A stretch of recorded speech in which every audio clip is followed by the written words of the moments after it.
So today we're with Susan Chandler from the Public Policy Public Center. Policy. Okay, thank you. And what would we get from public policy that you might share with us? You talked about maybe even Saunders, or how does public policy deal with sustainability or Generation Anthropocene? Yeah, okay.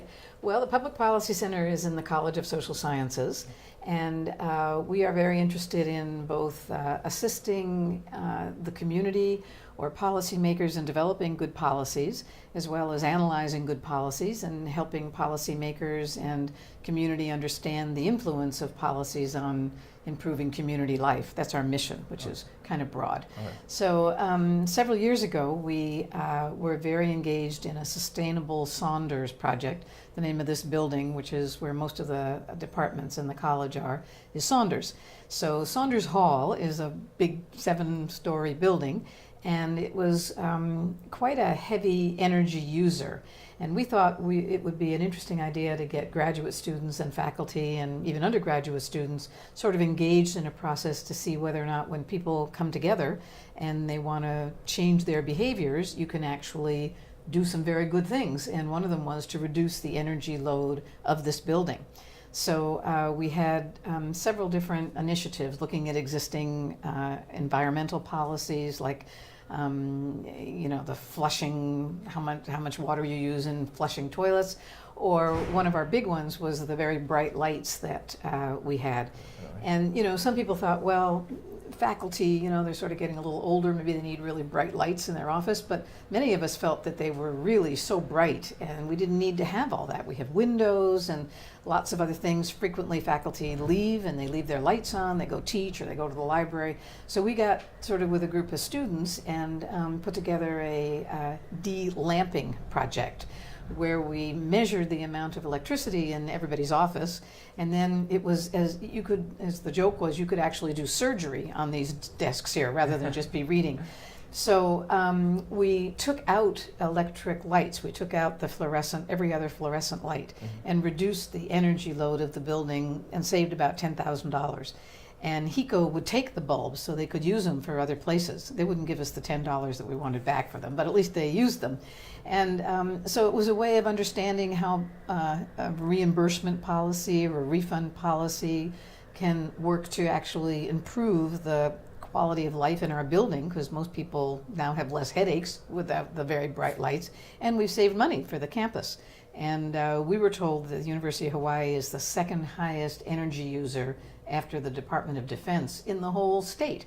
So clearly, when you have students and engaged faculty and people who really are interested in the environment and the carbon footprint and things like that, we should do something about it. So that was I used to call it our de-lighting project, but technically it was called the de-lamping project.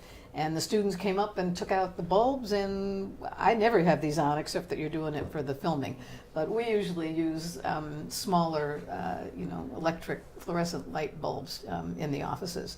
So that's one example of how you can learn about existing policies, work with HECO, and see what their policies were, to then engage students and faculty to sort of change their behaviors and turn off the lights and reduce the electric bill in this building. Great. We have been encouraging the university administration to do different things, and we just about a week ago got new air conditioning. So now we have that passive air conditioning arrangement, so when the person's not in the room, it's not pumping out a lot of cold air if you don't need it. So we've done a variety of things. We had, unfortunately we don't have this anymore, but we did have recycling bins, and we're encouraging people to make sure that if you're going to use plastic, you recycle it. Of course, most of us, we don't do that anymore. We have our own thermos bottles, so we're not using bottles. But if you get a little more conscious about these things, it seems to me you can live a pretty simple life, changing a few behaviors and really significantly alter the extraordinary impact that we're making on the world. Definitely. I know Saunders as one of the largest buildings on campus, at 7 stories. And how much did you see, or did you guys see an actual change in cost? Do you have a number of maybe With how much just the lighting, yeah, just we lighting. reduced it by $10,000, yeah, a year. Wow. And that was, a lot of it was taking off the bulbs, just so you don't have that much pull. But a lot of it was also, telling people to turn off their lights. We got students engaged so that when they were in classrooms, they would notice that if they were leaving, somebody would turn off the lights. So a lot of it was little reminder notes, little things we stuck in the elevator to kind of help people change behavior. We had a little elevator study where we would say, walk if you can. And for me, to walk up 7 stories is a lot, but I certainly can walk down 7. And if I'm only going to the 6th floor, the 5th floor, you don't have to use the elevator. And so there's a little bit of a norm change, when you see these young students get in and take the elevator to the 2nd floor, you're kind of, come on, you don't have to do that. The elevator is still a huge pull on the energy draw. We haven't changed the elevators yet. But the simpler ones that we can do can save an awful lot of money. And then, as I was saying before, it then transfers to what you do in your own personal life. So when I started thinking about this, I have a pretty big house on the top of a hill, and I have some pretty good light, but, I thought, what can I do in my own house? So first I changed all the bulbs, and that reduced my electricity bill. But then a huge one was to stop using the dryer, the electric dryer, which, again, you don't really need in Hawaii. There's so much sun and wind and everything. And that reduced it. And then I decided to go get photovoltaic panels. And so now I am down to $18 a month for my electric bill, except in the winter. Yeah, in the winter, I got a kid who comes home and he uses a lot of electricity, but it averages out. And so again, there's sort of examples of when you think about the energy that you're wasting, basically, that you don't need to do, and you find out other things that you can do, you tend to kind of try to, one person at a time, bring about some change. Definitely. So then you would say that the activity shown here in Saunders would kind of translate to the students that helped out and faculty that helped out. Not only did they help here, but maybe they made changes at home from what they were learning in the project? Yeah, I think so. I think, we do little policy briefs. We have a website, the Public Policy Center website, and we put up little briefs about the things that we did. We have, another thing I did based on this project is we got these low flush toilets on the 6th floor, and we demonstrated, how much water you can save. And then I went and got one of those push things toilets at home. So, if you have number 1, you press number 1. If you have number 2, you press number 2. So you, again, are just not, most of us are unconscious about the amount of energy that we waste. So I think a lot of people went and took this learning to their own home. Another thing that we did is we had competitions across the floors. So, we have like sociology is the 2nd floor and anthropology, and mostly, not everybody, but a lot of the departments are laid out on the different floors. And so we had a little competition and to see which floor used the least amount of energy over a 2-week period. And so we had to get, the metering and all that sort of stuff. You got to put in a little technology, but it was quite fun.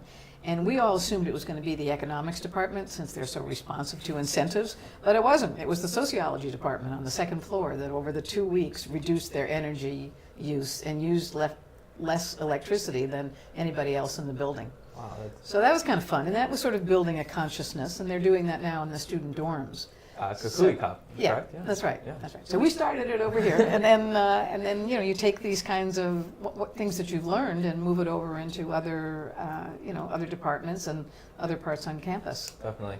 How would you say that maybe we could help spread it from just either campus or department to actually individuals, not only just students, but the whole community or the whole island or all the islands of Oahu, the whole state? And how do you think we might go about implementing that type of change? Yeah. Well, Doc Berry, who's a wonderful colleague of mine from many years ago, and groups like Kanu, they kind of believe that you have to sort of get some way of people to start tracking their own behavior. So their idea at one point was to sort of put a little thing inside the electric bill that just is a little grid and says, track your bill for the next couple of months. And, just you can begin to see with that kind of personal monitoring how much you're using or how well you're doing to reduce your load, your own personal energy load. So to do something like that, which is pretty simple, it doesn't cost anybody anything, just have to get the electric company to go along with it. And it kind of gets people sort of a little bit more conscious about these things. I think that's a way of getting out into the community. My colleague Sharon Morawaki did a television show with, I forgot which channel, KITV, I think. And they talked about all the kind of innovations that are being made across the state that, about green growth kinds of companies. And so, getting people sort of aware of it. And students are a great source of education. They live a slightly different lifestyle than older people, and they tend to kind of buy into these kinds of things. And again, simple things. A student group was doing these bottles, getting everybody off of the water bottles, and just said, if you get like a canteen, it stays colder and you're not wasting bottles. And they were giving out these little canteens. So again, little initiatives like that, student-led or faculty-led or just community public relations, I think heightens people's awareness. I'm sure this thing is a wonderful initiative that you folks are doing, and Hope so, yeah. Put it on the web and somewhere, social media, get people kind of alert to how simple changes can really bring about some big changes. It's definitely true. Now, are you familiar with any types of practices like this going on in the mainland or any other countries? Have you studied at all?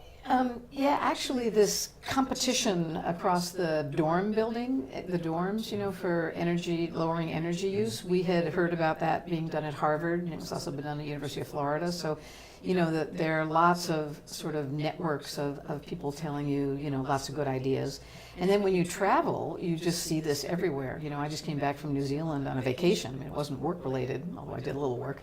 The consciousness of they just don't have plastic bottles all over the place. Every single toilet you ever go to in a hotel or in a restaurant has those kind of, love flush buttons and things. Or if you go to a national park and do some hiking, everything is kind of sustainable and renewable. And so it's a very small country, of course, but the consciousness is just so much higher than ours. And same thing in Europe, when you travel in Europe. Just the transportation systems, which is another huge load, is a big problem. And so after I did that, I came back and decided that I should do the carbon offsets every time I fly. So I either plant a tree somewhere or give to one of the nonprofit organizations that do that, so that you at least are trying to get neutral. If you're going to fly in a plane, Definitely. You kind of, make it up somehow. So I think there's a lot of this going on. It's amazing. I think in the last 6-7 years, it's just mushroomed everywhere. It's in everybody's consciousness that we got to do something to reduce our energy usage in this country and in the world. Okay, so when we're talking about this, you've mentioned New Zealand, and I know from Australia and even Europe, like you mentioned, all these countries tend to be pulling towards a more sustainable way of living, and sustainable is such a used word now, but I mean a more eco-conscious, Yeah. And so to me, or to the people that I've talked to about this conversation or this topic, it kind of seems like we feel like America's falling behind. The United States isn't really keeping up with or even trying to take the lead in this type of situation. Do you have any thoughts on that? I agree. I think it's changing, and I think certainly President Obama keeps talking about how we have to get in on this. We have to start making our own solar panels, and we have to really do things to sort of get ahead of the curve, because clearly it's going to be the next huge kind of economic boom is going to be, I think, in environmental sustainability. And you got to get a sort of a system that's going to work with that. I think our consciousness was just that we're sort of such a big country, and you sort of have the feeling that, if it doesn't matter, you've got all the Rockies for water, you've got all this, just this huge amount of land mass, that whereas in smaller countries and smaller places where the population perhaps is more dense, they kind of begin to see the impact of environmental degradation more than we do. And just even simple things like, getting rid of plastic bags. I mean, I think people just didn't have any idea about landfills. You just figure, well, if that one's full, you just sort of go somewhere else. Whereas, I think England was way ahead on that. Everybody was carrying little canvas bags when you go shopping, go to the greengrocer or something. Whereas here, just we're beginning to kind of get an attention to that. And then there's a lot of resistance. People want to live their own life, and we're not quite as collective as some of the other nations that have taken this on. So I think people, oh, it's the right to carry my gun, it's the right to carry my plastic bag, you know. So we have that as kind of a value base. So I think it's taken a little longer for us to see the impact of our communities on our country.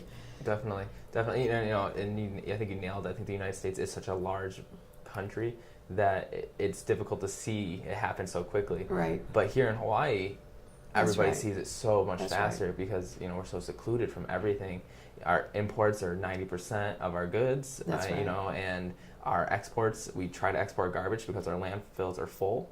Right. And like how would you kind of go about maybe seeing some policies that could be implemented to kind of get Hawaii? I know that they just got rid of plastic bags on a couple of the islands. Right. Not here yet, but I think they're trying. Well, they passed the bill. They're not going to implement it for a couple of years. Okay, but that was right. good. City Council's exactly. making a good it's move. Moving forward. That's right? a good policy. So, what else Right. would you maybe add to it? Well, I think some of them they've already done. I think saying that every new home that's built will have solar panels. Mm-hmm. I mean, if you set that up as the law, then the next generation, the people who are buying houses, hopefully that just becomes part of their consciousness, and they don't have to sort of see it as added on and something that's expensive. So that's solar heaters. I would like to see them do that with photovoltaics too. But to sort of encourage development in these areas is where I think policy can really be very effective. So the tax credits for photovoltaic has been very, very helpful. When I bought mine on my house, you're getting a 35% tax credit rebate at the federal level and 30% at the state level. So it's that makes it affordable. I mean, not for students perhaps, but a lot of faculty could afford to do it. So the notion that we have a 2050 plan and a 2020 plan, and we're going to be getting, becoming much more, energy responsive and self-sufficient. I think we're beginning to see how important it is. We haven't touched on food, but food's another one. We bring in 85% of our food, and so you can't really move towards sustainability unless you're able to also, grow food. So there's kind of a new farmers movement, and I think we've got little bits and pieces of things. And I think if we as citizens encourage our policymakers to keep moving in these directions, I think it's not too late. I know some people think that these small things are too late. We should have done this sooner. We should have done it sooner, but I think we still can do it and bring about some significant changes. Of course, we have to think about India and China, because even if we do all these great things in Hawaii, we got some other folks that are, have to also get on board with this. Very true. The tourist industry definitely shows you the differences. We were talking about how it's important for the community to really pursue what they want. If we are talking about living more eco-friendly and getting these different types of energy efficient Right. ways of living, we need to push it to our people in Congress or in seats of power. That's because without them, there won't be anything that gets done. That's quite true. So my question is, what do you see that we can implement people, because people might have this idea of the white picket fence and the 4-bedroom house, but they may not need it. If there's only 2 of you and you have 2 empty rooms, or why not have a little community garden in your subdivision? How can we get people to start thinking like that? Do you have any thoughts? Oh, I thought you were going to go to how do we get our legislators to move in these policy directions. That's another one too. That's another one. Well, again, I think there's kind of a learning curve, and we did a report called 2050, Hawaii 2050, the Sustainability Plan, and we had 1,000 people who came to these various summits and meetings and things, and a lot of it was generated from young people who had sort of, I want bicycle paths, or I want this, or I want that. But we also got involved with legislators and planners, and the different counties took a lot of leadership, and we developed kind of a plan for how to sustain Hawaii. Because if you mess up this environment, you mess up tourism as well, right? Which is a huge economic driver. So we all are here because of this beautiful environment. We want to maintain this beautiful environment. So Hawaii really, really has to be attentive to, keeping its ecosystems beautiful. But there's a very good example of nonprofit groups in Kauai who had just said, we really want to make sure that our community understands the impact of what development is doing, and how if you don't have enough water, you really can't keep building, and you can't do farming, and you can't do this and you can't do that. So in the private sector, at a nonprofit level, they've done some fabulous kinds of initiatives, and they do community outreach, and they talk to people about, changing a little bit of your lifestyle. My husband retired and now grows these huge tomatoes in these boxes. It's not really a garden, but it's I never knew about those things. They're called 6 Foot Gardener. Get a book about it, and you can get all kinds of vegetables and things in your own home right here in Hawaii. And then the Big Island is another one that just has a mayor who's really interested in getting them to be energy self-sufficient. Now, of course, they do have geothermal, but it's using the natural resources in a terrific way. So it's at all levels. It's at policy levels, where you have policy leaders saying, we should really be more self-sufficient. Let's not bring in so much fossil fuel. And then you have nonprofit groups or faith-based groups or other groups who kind of come together and say, well, let's make sure this happens in our neighborhood, in our community. And a lot of it is education. I mean, we're educators, so we sort of believe that you can do it at schools, you can do it at university, and or just with public service announcements or something, but people have to kind of learn how they can do it and what they can do, and then I think it can be done. I agree. Education is very important with that. You have to learn how to do it. Do you see in the future policies being implemented, such as community gardens in neighborhoods, things like that, like in the building code itself? Yeah. You see that in the works? Green possibly? roofs. Even the governor's putting up a green roof, That's right? True. That's very true. Right. So we did on our Sustainable Saunders project. Of course, then it started leaking, and that didn't work. There are always sort of challenges to your innovations, but we had test beds for green roof. And not only is it good because you can create food and pretty vegetables and things, but also it offsets the heat coming in. So that's something I don't know a whole lot about, but I think at some point it'd be fun to kind of learn. And so you keep sort of thinking, like Kanu is another very good example. It's a nonprofit organization that has you, when you join, you sort of commit to doing one good thing in the next 6 months.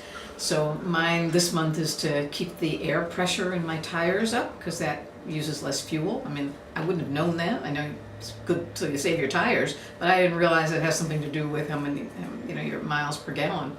So, you learn a little bit about something and then try to change your own behavior. And so education, you folks with social media, I mean, it's like everywhere. So people can just learn about these things so quickly and find out, somebody's got a vegetable garden here and somebody's doing this there.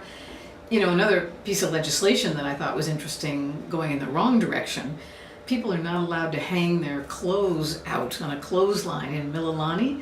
So there you have a community that thinks that hanging your underwear out on the line makes it look like it's sort of a tenement or something, So they're going, I think, in the other direction. And so, but that's a community that I think needs a little more education, because you can certainly save, again, with not using your dryer as much, tremendous amount of electricity.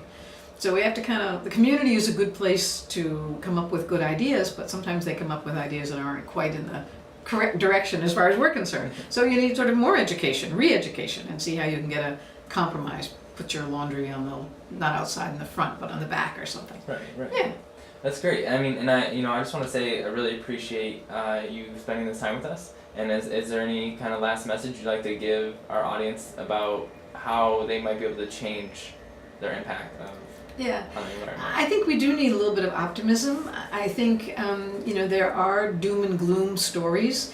And if you sort of think it's too late and we've sort of lost our chance, and your generation in 25 years is going to say, why didn't they stop it sooner, and you're not looking optimistically, I think that's too bad. I think we can, wherever you start is a good place to start, and individual, family, community changes can bring about change in the entire nation.